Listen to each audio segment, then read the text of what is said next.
नमस्कार, आप देख रहे हैं CIA। मैं एसके भास्कर।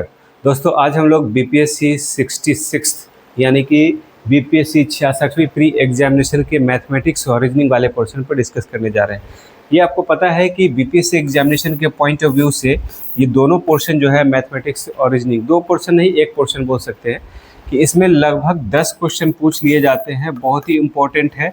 इसमें अगर आप 10 में 10 क्वेश्चन अगर सॉल्व कर लेते हैं, अगर एबिलिटी बना लेते हैं, तो यकीन मानिए कि अन्य स्टूडेंट से जो ठीक ठाक कंपटीशन देते हैं उससे आप कम से कम 3 से 4 क्वेश्चन लीड में रहेंगे।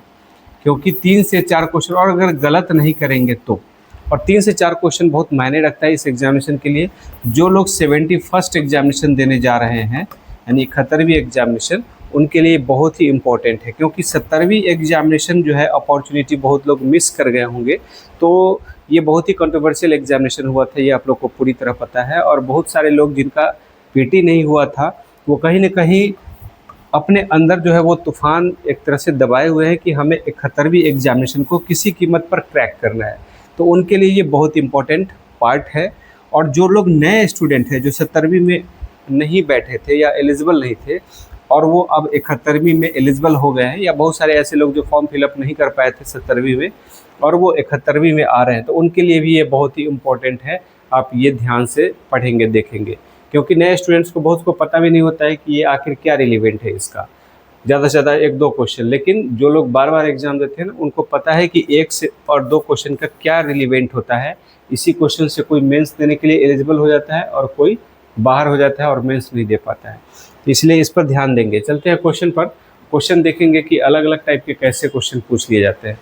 इस टाइप के क्वेश्चन दोस्तों एक बार ऑलरेडी हमने बताया था और पूछ लिया था कि अगर ये मल्टीप्लाई करके भी पूछ सकता है, और ऑलरेडी यहाँ आप देख रहे हैं कि 66वीं एग्जामिनेशन में ये पूछा गया है। इससे पहले जो एग्जामिनेशन जो हुआ था, ठीक है, उसमें ये पूछ लिया था। तो एक फार्मूला देखिए, फार्मूला होता है कि अगर a + b का स्क्वायर प्लस अगर a - b का स्क्वायर है, और बाई में अगर मान लीजिए a² + b², इस टाइप में, तो याद रखिए इसका वैल्यू हमेशा 2 ही होता है फॉर्मूला के अकॉर्डिंग। और अगर a + b का स्क्वायर है माइनस अगर a - b का स्क्वायर है, और बाई में अगर a b दे दिया है, तो a और b कुछ भी हो जाए इसका वैल्यू हमेशा 4 ही होगा। ये याद रखिएगा, ये फार्मूला क्वेश्चन होता है। जैसे मान लीजिए कि 4.3 और प्लस 6.2 दे दिया है, इसका स्क्वायर है, माइनस अगर 4.3 है और माइनस 6.2 है, डिसमल में दे करके मैं बता रहा हूँ, और बाई में अगर दे दिया है कि 4.3 × 6.2, तो इसका आंसर क्या होगा? 4। पैटर्न पकड़ना है, सीधे आंसर कर देना है 4। आपको कैलकुलेशन नहीं करना है। तो उसी तरह देखिए, ये है a, यहाँ पर मैं दूसरे पेन से कर दे रहा हूँ। यहाँ पर ये a है, ये b है, तो a + b का स्क्वायर हो गया कि नहीं हो गया? माइनस है और ये हो गया a - b का स्क्वायर। देखिए यहाँ वाला, और बाई में a है और b है, बाई में क्या है यहाँ पर? a × b। तो आंसर क्या होना चाहिए? 4 होना चाहिए, 4 होना चाहिए, बिना कोई कैलकुलेशन का। तो आंसर क्या हो जाएगा? 4। Option A is the right answer. आ रहा समझ में? ऐसे क्वेश्चन को आपको सॉल्व करने की कोई ज़रूरत नहीं है, ये फार्मूला बेस्ड क्वेश्चन होता है। सीधे सीधे देखते ही आंसर 4 कर देना है। ठीक है, तो ये 2 फार्मूला आप याद जरूर कर लीजिए या लिख लीजिए, आपको कहीं ना कहीं ये एग्जामिनेशन में हेल्प करेगा। अब जैसे ये है, मैंने बताया था कि चक्रवृद्धि ब्याज का कभी कभार क्वेश्चन पूछ लेता है, नहीं तो उसके बेस पर जनसंख्या से रिलेटेड क्वेश्चन पूछेगा, क्योंकि फार्मूला दोनों का एक ही है। यहाँ पूछ रहा है कि एक शहर की जनसंख्या यहाँ पर है 1,76,400 है। यदि यह 5% की दर से सालाना बढ़ती है तो 2 साल बाद इसकी जनसंख्या क्या होगी? तो 2 साल बाद जो भी जनसंख्या होगी, पॉपुलेशन जो भी होगी, वो क्या होगा? अभी का जो पॉपुलेशन है 1764/00, ये 5% से बढ़ता है। मतलब अगर अभी 100% है तो अगले साल 105%, मतलब 5% बढ़ जाएगा, 105%। तो अब यह हो जाएगा 105% है, इसलिए बाई 100 2 साल के लिए बोला। तो एक बार और उसी तरह हम लोग कर देंगे। इसको कैलकुलेशन कर लीजिए, हमारा आंसर है। तो ये हो जाएगा 21, ये हो गया 20, ये हो गया 21, ये हो गया 20, 5 से कट गया, 00 से 00 कट गया, 2 दूना 4, 4 से डिवाइड कीजिए, 4 चौका 16, 4 चौका 16, देखिए 441 हो गया। और यहाँ पर 21 गुना 21 भी 441 होता है। कहने का ये मतलब हुआ कि 441 को 441 से मल्टीप्लाई करना है, यही हमारा आंसर है। यूनिट डिजिट वाला यहाँ सब में एक एक है, ये काम नहीं करेगा। तो क्या करेंगे, मल्टीप्लाई कर लेते हैं। मल्टीप्लाई करने में आसान है, कौन बड़ा सा दिक्कत है। 4 से मल्टीप्लाई कर लेंगे, 4 चौका 16 हो जाएगा, 4 चौका 16 1 17। फिर 4 से सेम जो आया वही चीज़ लिख लीजिए, 4 6 7 1, बस 1 हो गया, 8 हो गया, 6 4 10 और 6 16, 6 8 1। देखिए यहाँ पर आ रहा है क्या, सॉरी 6 नहीं 4, 6 4 10 4 8 1 अंत में जो आएगा वो आंसर है। तो 4 8 1 यहाँ है, यहाँ 8 4 1 है, ये तो होगा नहीं ये। अच्छा 4 8 1 यहाँ भी आ रहा है, देख लीजिए ये भी आ रहा है, तो इसलिए बना ही लीजिए, क्या दिक्कत है। 7 6 13 1 14 का 4 कैरी 1 है, 7 1 8 1 9 1, 194 481। तो 194 481 ऑप्शन ए हमारा राइट आंसर है। कोई दिक्कत नहीं है मल्टीप्लाई करने में और प्लस करने में, क्यों जाएंगे शॉर्ट ट्रिक्स के चक्कर में। देख रहे हैं जितना देर इधर उधर दिमाग लगा रहे थे उतना देर में तो हम मल्टीप्लाई करके डायरेक्ट आंसर कर लेते हैं। आ रहा है समझ में। तो ये चीज़ें ध्यान रखना है, फार्मूला बेस्ड क्वेश्चन से ये क्वेश्चन पूछ लिए जाते हैं जनसंख्या से रिलेटेड, इसको आप जरूर अच्छे से प्रैक्टिस कर लीजिए। जनसंख्या से रिलेटेड क्वेश्चन रहता है, कोई ज़रूरी नहीं कि हर साल पूछे। अगर एक साल पूछ लिया है तो हो सकता है अगले साल पूछ ले, या अगर नहीं पूछा है तो ज़्यादा संभावना बन जाती है कि वो पूछ ही लेगा, इसलिए इस पर आप ध्यान रखेंगे। थोड़ा सा हो सकता है कि क्वेश्चन घुमा दे, वो अलग मैटर है, लेकिन टॉपिक वही रहेगा। अब जैसे यहाँ पर है एक रीजनिंग का क्वेश्चन है, अनुक्रम दे दिया गया है, 4 है, 18 है, 48 है, 100 है, क्वेश्चन मार्क है, 294 है, 448 है, तो लुप्त संख्या क्या है, क्वेश्चन मार्क की जगह। तो देखिए यहाँ पर जो है, पहले मैं इसको लिख लेता हूँ, 4 18 48 फिर ये 100 है। ऐसे क्वेश्चन को ना हमको पैटर्न देखना पड़ता है कि कैसे पैटर्न को फॉलो कर रहा है। जो पैटर्न फॉलो कर रहा है उसके अकॉर्डिंग हम लोग चलेंगे। तो 4 चौका 16 प्लस 2 8 तिरिक 18 3 54, पैटर्न नहीं बैठ रहा। इस तरह से नहीं, प्लस माइनस करके भी नहीं हो सकता, माइनस करेंगे तो ये 14 हो जाएगा, ये 30 हो जाएगा, ये 52 हो जाएगा। कुछ ऐसा पैटर्न फॉलो नहीं हो पा रहा है। इसमें एक जो मुझे दिख रहा है यहाँ पर, ठीक है, परफेक्ट स्क्वायर वाला दिमाग लगाइए, ये हो जाएगा 25 चौका 100 और ये 16 3 48, ये कितना हो जाएगा 25 चौका 100। 25 का मतलब 5 का स्क्वायर, 4 गुने 5 का स्क्वायर।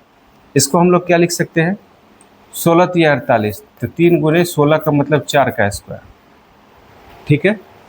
18 है, इसका मतलब 2 गुने 3 का स्क्वायर, 3 3 9 दूना 18, और इसको लिख सकते हैं 1 गुने 2 का स्क्वायर, लिख सकते हैं ना। तो आप देख सकते हैं 1 गुना 2, 2 गुना 3, 3 गुना 4, 4 गुना 5, तो इसका मतलब ये हो जाएगा 5 गुना 6 का स्क्वायर। तो 6 का स्क्वायर 36 होता है, तो 36 पंचे कितना हो जाएगा, 180 हो जाएगा। आगे क्या होगा हमें मतलब नहीं है, डेफिनेटली वही पैटर्न फॉलो करेगा, आप चेक कर लीजिएगा। लेकिन ये जो पैटर्न बैठ रहा है उसके हिसाब से ये 5 गुना 6 का स्क्वायर यानी 180 आएगा। ऑप्शन सी इसका राइट आंसर आ जाएगा। अरे समझ में। तो पैटर्न यहाँ पर चेक करने की ज़रूरत होती है। पैटर्न आप अगर फिट बैठा लेते हैं, इसको आप याद रखना पड़ेगा कि ये परफेक्ट स्क्वायर के रूप में कुछ है या नहीं। तो आपको यहाँ पर पता चला है ना कि ये अपने आप में भी ये 10 का स्क्वायर भी है, लेकिन ये 25 का स्क्वायर मल्टीप्लाई 4 है। क्यों ऐसा दिमाग लगाया, क्योंकि यहाँ आपको पता है कि 16 3 48 है, 9 दूना 18 है, तो 9 और 16 यहाँ पर परफेक्ट स्क्वायर है, तो 4 को भी हम उसी तरह 2 का स्क्वायर भी लगा सकते हैं। तो इस तरह से क्वेश्चन सॉल्व हो जाएगा, ठीक है। नेक्स्ट क्वेश्चन है ये 2nc3 ये है is to nc2 is equal to 44 is to 3 है। ठीक है, इस क्वेश्चन को कैसे सॉल्व करेंगे हम लोग। इस क्वेश्चन को सॉल्व करने के लिए हमें क्या करना चाहिए, देखिए यहाँ पर जो लिखा है इसका फार्मूला के हिसाब से factorial 2n divided by factorial 3 multiply factorial 2n minus 3, ये होना चाहिए पहला है। दूसरा है अनुपात के हिसाब से कि फैक्टोरियल n है और फैक्टोरियल 2 है और n माइनस 2 फैक्टोरियल है इज इक्वल टू ये है 44:3।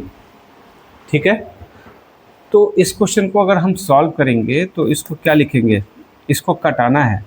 तो 2n जैसे अगर मान लीजिए कि 5 फैक्टोरियल है, 5 को बाहर करेंगे तो 5 गुने 4 फैक्टोरियल हम लिख सकते हैं। 4 को भी बाहर करना है तो 5 गुना 4 और इसको हम 3 फैक्टोरियल लिख सकते हैं। तो उसी तरह अगर 2n को बाहर करना है तो आप 2n-1 लिख सकते हैं, 2n-2 लिख सकते हैं और 2n-3 का फैक्टोरियल यहाँ बंद कर दिए। क्यों? क्योंकि हमें यहाँ काटना है। और इसको लिख सकते हैं 3 गुना 2 और ये हो गया 2n-3 का फैक्टोरियल। ये दोनों कट गया। आ रहा है समझ में?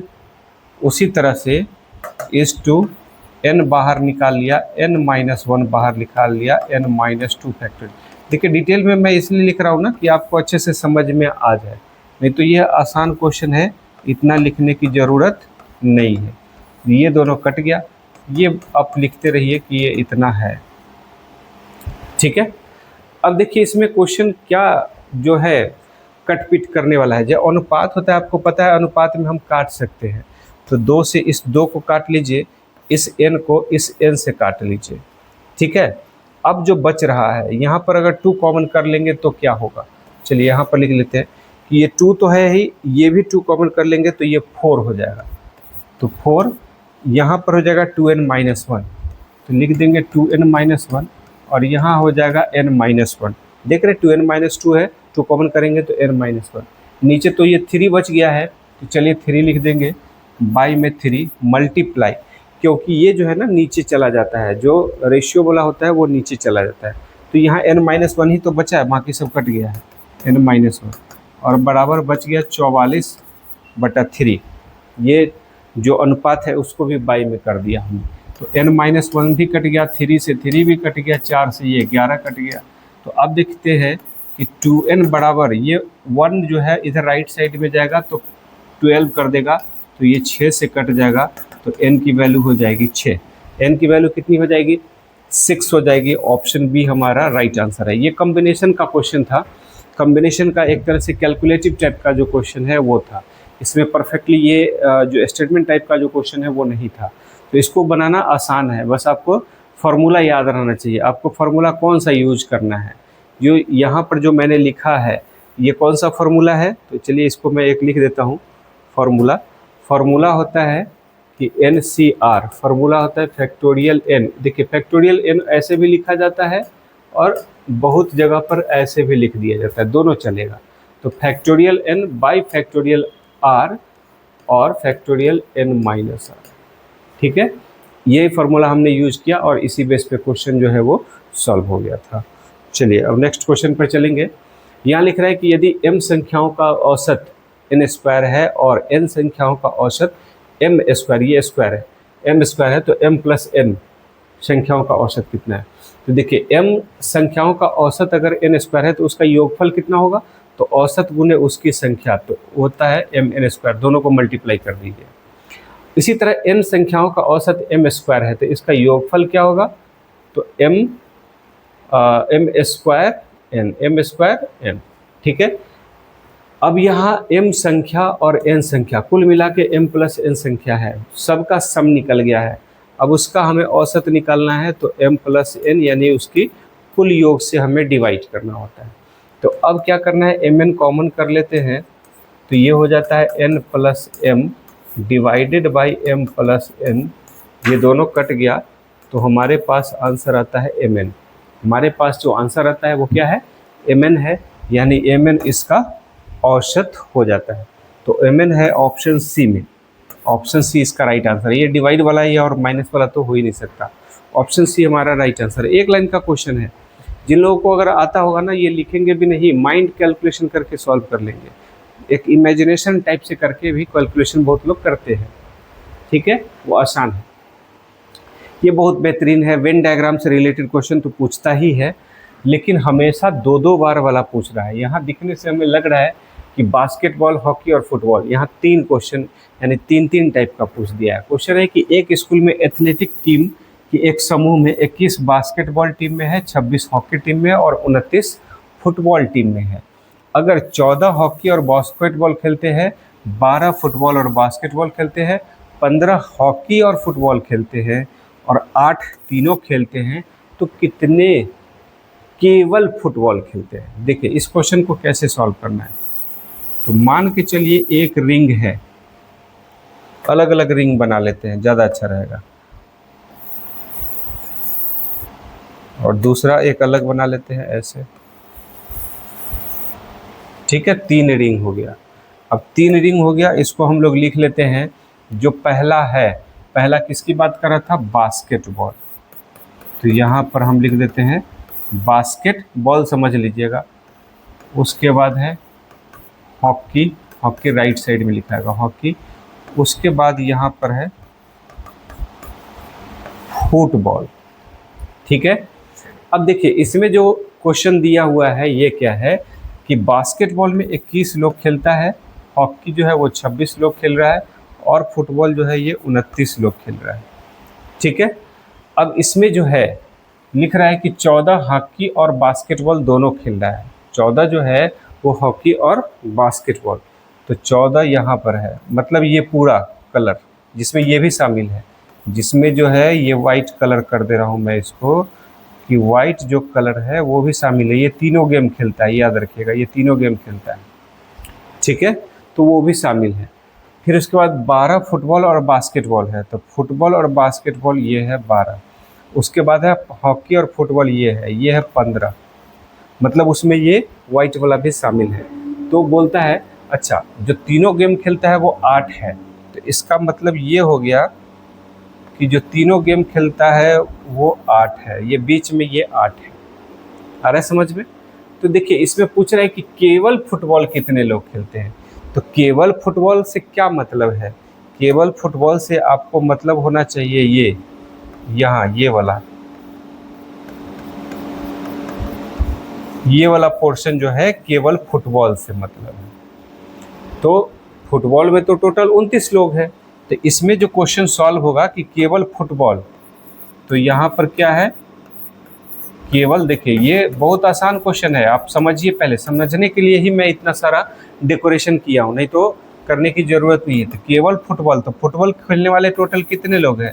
29 लोग। उसमें से माइनस करेंगे बास्केटबॉल और फुटबॉल खेलने वाले, तो 12 लोग हैं, लेकिन 12 के साथ साथ वो 8 भी इसमें से माइनस हो रहा है, ये ध्यान रखिएगा, ठीक है। तो 12 लोग हैं, ये पूरा माइनस कर लिया हमने, काम खत्म।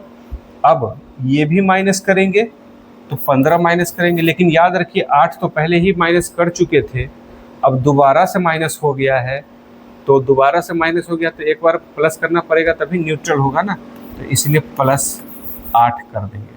इसी को सॉल्व करेंगे, हमारा आंसर आ गया। 29 और 8 मिल करके होता है 37, और 12 और 15 मिल करके होता है 27, यानी -27। तो 37 में से 27 माइनस करेंगे तो होता है 10। तो केवल फुटबॉल खेलने वाले लोग कितने हैं? 10 लोग हैं। ऑप्शन ए हमारा राइट आंसर हो जाएगा। बिना कोई फॉर्मूला के अगर आपके पास कॉन्सेप्ट है तो क्वेश्चन डेफिनेटली सॉल्व कर लेंगे ये, ठीक है। ये चीज़ें ध्यान रखना है, दिमाग खोल के करेंगे। तो जिन लोगों का मैथ बैकग्राउंड है वो तो डेफिनेटली इसको सॉल्व कर लेंगे, और जिन लोगों का नहीं है, या मान लीजिए कि मैथ बैकग्राउंड का होने के बाद भी अगर इस चीज़ पर ठीक से कमांड नहीं है तो क्वेश्चन नहीं बनेगा। तो एक क्वेश्चन वहाँ तो पक्का ये मैथ वाले लीड ले जाएंगे। आ रहा है समझ में? तो ध्यान से इसको सॉल्व करना है। अब नेक्स्ट क्वेश्चन क्या है, देखिए यहाँ पर मोहन के बारे में बोल रहा है कि वो 25 दिन में एक कार्य कर सकता है, काम कर सकता है, और सोहन उसको 20 दिन में पूरा कर सकता है। तो चलिए सबसे पहले यहाँ मोहन लिख देते हैं, मोहन 25 दिन और जो सोहन है वो 20 दिन में कर सकता है। दोनों एक साथ 5 दिन के लिए श्रम करते हैं, मतलब काम करते हैं। इसके बाद मोहन काम छोड़ देता है, यही छोड़ देता है। शेष काम को पूरा करने में सोहन को कितना समय लगता है? तो देखिए इन दोनों का एलसीएम हो जाता है 100, 25 चौका 100 और 20 पंचे 100। दोनों जो है 5 दिन में काम किया, तो कार्य जो है कंप्लीट कार्य किया गया है वो 5 दिन किया है दोनों मिलके। तो इसका इफिशियंसी, कार्य क्षमता 4 और 5 दोनों को हम प्लस करेंगे, तो 4 और 5 मिल करके होता है 9। तो 9 × 5 = 45 काम हो गया। तो बचा काम कितना है? बचा कार्य कितना है? 100 में से 45 माइनस कर लेंगे तो 55।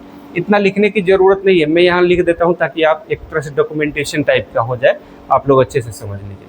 नहीं तो 100 में से 45 ये तो मुँह ज़बानी ऐसे हम लोग कर सकते हैं। अब मोहन काम छोड़ दिया है, सोहन को करना है। सोहन एक दिन में कितना काम करता है? 5 काम। उसको 55 काम करना है, कितना दिन लगेगा? 11 5 55 11 दिन लगेगा। इसका मतलब है कि 11 दिन हमारा आंसर हो जाएगा ऑप्शन बी राइट आंसर। तो कितना लगेगा सोहन को करने में? यहाँ पर अब मैं लिख देता हूँ कि 55 है और एक दिन में 5 काम करता है, तो उसको लगेगा 11 दिन। ठीक है। हाँ, अब इसमें क्वेश्चन ये पूछ देगा कि कार्य कितने दिन में समाप्त हुआ, तो फिर ये क्वेश्चन अलग हो जाएगा। तो क्या पता कभी ये एग्जाम में पूछ दे फिर से और पूछ दिया कि कार्य कितने दिन में समाप्त हुआ, तो 11 दिन में तो ये सोहन खत्म किया और 5 दिन पहले दोनों मिल करके काम किया था, यानी कुल मिला के 16 दिन में पूरा कार्य ये खत्म हो गया है। यहाँ 16 ऑप्शन नहीं दिया है। ठीक है, तो ये चीज़ें ध्यान रखना है कि 16 दिन में पूरा कार्य खत्म हो गया और 11 दिन में जो है सोहन पूरा कार्य को ख़त्म कर लेता है।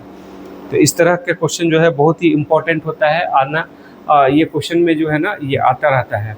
ये जो अभी घड़ी वाला जो दिख रहा है क्वेश्चन, ये भी एक बार पूछ लिया गया था, बस न्यूमेरिकल वैल्यू चेंज है, नहीं तो क्वेश्चन सेम है।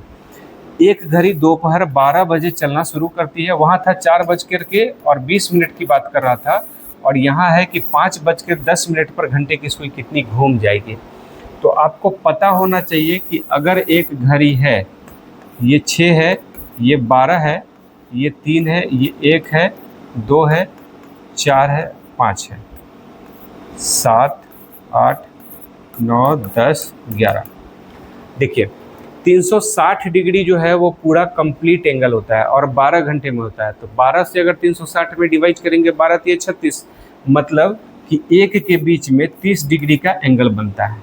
तो यहाँ बोल रहा है कि 5 बज के, तो घंटे का सुई जब यहाँ था और वो वापस से 5 पर आ गया, तो कितना एंगल बन गया ये देखना है। तो जब एक कांटा पार करेगा तो 30 डिग्री, दूसरा पार करेगा तो 60 डिग्री, तीसरा पार करेगा तो 90 डिग्री, चौथा पार करेगा, इसका मतलब है 5 बार पार कर रहा है ना, तो 5 गुना 30 डिग्री इतना तो होगा ही। ठीक है, प्लस 30 डिग्री जो है वो 5 पे ही तो ही रहेगा। अब ये 5:10 हुआ है, तो 10 मिनट अगर घंटे की सुई अगर बढ़ेगा, तो यानी 10 मिनट को अगर 6 बार अगर बढ़ेगा तो 60 मिनट हो जाएगा, यानी कि 1 घंटा हो जाएगा। तो वो खिसक के 6 बज जाएगा। अरे समझ में, इसका मतलब है कि 30 डिग्री जो है यानी ये वाला, इसको भी ये ट्रेवल करेगा 10 मिनट में। तो 10 मिनट में करेगा, इसको घंटे करने के लिए 60 मिनट का 1 घंटा होता है, इसलिए 60 से डिवाइड करेंगे तो 1 0 से 1 0 कटेगा, 6 5 30, इसका मतलब 5 डिग्री और, तो 30 5 150 और प्लस 5, मतलब 155 डिग्री जो है घंटे की सुई घूम जाएगी। ऑप्शन सी यहाँ पर राइट आंसर हो जाएगा। अरे समझ में, बहुत आसान क्वेश्चन है। इस क्वेश्चन को अगर ठीक से समझेंगे ना, ये घड़ी बना करके मैंने समझा दिया ताकि आपको समझ में अच्छे से आ जाए, नहीं तो जो जिन लोगों को आता है वो तो सीधे समझेंगे कि 5 है, 30 5 150 तो पक्का होगा, इसका मतलब है कि 135 और 45 ये सब तो होगा ही नहीं। हाँ, ये होने की संभावना हो सकती है, तो फिर कैलकुलेट करेंगे कि कितना वो खिसकेगा। ठीक है, तो 5 10 ही है ना, तो इसका मतलब है कि मतलब जो है 6वां भाग बढ़ा है, क्योंकि 60 मिनट का 1 घंटा होता है। तो 30 में क्या करेंगे, 60 से 6 से डिवाइड कर देंगे, यानी 5 डिग्री, तो बढ़ के 155 हो गया। ऑप्शन सी राइट आंसर हो जाएगा। अब देखिए यहाँ पर लिख रहा है कि निम्नलिखित में कौन सा प्राकृत संख्या का वर्ग नहीं हो सकता। ये भी अच्छा कॉन्सेप्ट है। अब क्या होगा नहीं होगा वो तो बाद की बात है, क्या नहीं हो सकता यहाँ पूछ रहा है, कॉन्सेप्ट पूछ रहा है आपसे। तो देखिए वर्ग होने के लिए क्या होता है कि 1 का स्क्वायर करेंगे तो 1, यानी यूनिट प्लेस पर 1, 2 का स्क्वायर करेंगे तो ये होता है 4, यूनिट प्लेस पर 4 आएगा। अरे समझ में, जैसे 12 है, 12 का यूनिट प्लेस 2 है, स्क्वायर करेंगे तो यूनिट प्लेस पर 4 होना चाहिए। 3 का स्क्वायर करेंगे तो ये होता है 9, 4 का स्क्वायर करेंगे तो ये होता है 6, 5 का स्क्वायर करेंगे तो ये 5, फिर 6 का स्क्वायर करेंगे तो ये होगा 6 6 36 6, 7 का स्क्वायर करेंगे तो ये होता है 9, 8 का स्क्वायर करेंगे तो 8 8 64 4, मतलब रिपीट हो रहा है, देख रहे हैं यहाँ से और यहाँ रिपीट हो रहा है। सॉरी 5 से, 5 के बाद 6 है तो 5 के बाद 6, फिर 9 है तो 9, फिर 4 है तो 4, फिर आगे 1 हो जाएगा, 9 का स्क्वायर तो 81, मतलब 1, मतलब यूनिट प्लेस पर या तो 1 4 9 6 या 5, इन्हीं 5 में से कोई नंबर जो है वो आ सकता है अगर हम वर्ग करते हैं तो 9 है ही, देख रहे हैं वहाँ 9 है, तो ये जो है तो वर्ग तो हो ही सकता है। 6 वहाँ पर भी है तो ये 6 वर्ग हो सकता है। 1 भी वहाँ है, वो हो सकता है। अब हमारे पास जो बचता है 2, तो स्क्वायर करेंगे तो क्या 2 हमारे ये पास यहाँ पर कहीं आ सकता है? कभी नहीं आ सकता, इम्पॉसिबल है। 2 तो यूनिट प्लेस पर कभी हो ही नहीं सकता। इसका मतलब यही हमारा राइट आंसर है। लिख रहा है कि कौन नहीं हो सकता, तो जो नहीं हो सकता वही आंसर है। तो हो कौन नहीं सकता है? बी, तो बी हमारा राइट आंसर है, क्योंकि इसका यूनिट प्लेस पर 2 है। स्क्वायर करेंगे तो 2 कभी आ ही नहीं सकता है। ये सब नंबर से आ जाएंगे। आ रहे समझ में? एकदम इजी क्वेश्चन था, कॉन्सेप्ट से रिलेटेड क्वेश्चन था। अब एक और क्वेश्चन है, दिया गया है, देखिए 217 प्लस 131 y बराबर ये है, और 100 मतलब नंबर 131 इधर कर दिया, 217 इधर कर दिया। अगर यहाँ पर प्लस कर लें तो क्या हो जाएगा? तो 217 और 141 को प्लस कर लें तो 300 और 7 1 8 48, 348 हो जाएगा। तो 348, इसको भी जोड़ेंगे तो 348, इसको भी जोड़ेंगे तो 348, तो 348 कॉमन कर लिया तो x प्लस वाई हो गया। ठीक है, क्योंकि सबको जोड़ेंगे, ऐड करेंगे तो 347 x हो जाएगा ना, और इन दोनों को करेंगे तो 348 और 348 y हो जाएगा। इसको भी ऐड कर देंगे तो 9 8 17 और 27 प्लस 13। ठीक है, इतना आ गया। तो इसका मतलब हो गया, देखिए 174 दुना होता है 348, और 2 से उसको 2 है, 2 से अगर 10 को डिवाइड करेंगे तो 5, इसका मतलब ये 5 हो जाएगा। तो जब आपको पता है कि x प्लस वाई बराबर 5 हो गया, तो पूछ रहा था क्वेश्चन में कि तब x और y क्रमशः क्या है, तो x y जो कोई भी होगा दोनों को प्लस करके 5 होना चाहिए। अगर यहाँ पर 2 ऑप्शन में अगर 5 हो जाएगा तो वैसे में आपको सॉल्व करने की ज़रूरत है, या मान लीजिए कि वैल्यू पुट करके आप चेक कर सकते हैं, तभी आप ऑप्शन मेथड से जाएंगे। लेकिन यहाँ दिया नहीं है, 5 प्लस 2 7 मिल करके 12 होगा, जबकि 5 होगा, तो ये नहीं हो सकता। 3 प्लस 2 5 हो जा रहा है, ये आंसर अभी फिलहाल सही है। -5 -7 ये कभी हो नहीं सकता, दोनों माइनस में है, और 2 और 5 मिल करके 7 हो जाता है, जबकि वहाँ 5 है, ये हो नहीं सकता। इनमें से कोई वाला नहीं, और एक से अधिक तो हो ही नहीं सकता। उपयुक्त में से कोई नहीं वाला भी हो जाएगा, क्योंकि ऑप्शन बी यहाँ मैच कर रहा है। ऑप्शन बी यहाँ पर राइट आंसर हो जाता है कि x और प्लस y दोनों का वैल्यू 5 होना चाहिए, तो 3 प्लस 2 मिल करके यहाँ पर 5 हो जा रहा है। तो ऑप्शन बी हमारा राइट आंसर है। अगर मान लीजिए कि कहीं हो सकता है कि 2 और 3 भी दे देता, तो दोनों जोड़ने के बाद भी तो 5 हो जाता। तो वैसे सिचुएशन में ऑप्शन मेथड से आप चेक कर लेते कि 3 वाला सही बैठ रहा है कि 2 वाला सही बैठ रहा है, उसके हिसाब से भी आप निकाल सकते थे। ऐसा एक बार और क्वेश्चन पूछा था बीपीएससी में। बीपीएससी में क्वेश्चन मैथमेटिक्स में भी रिपीट होता है, ये याद रखिएगा।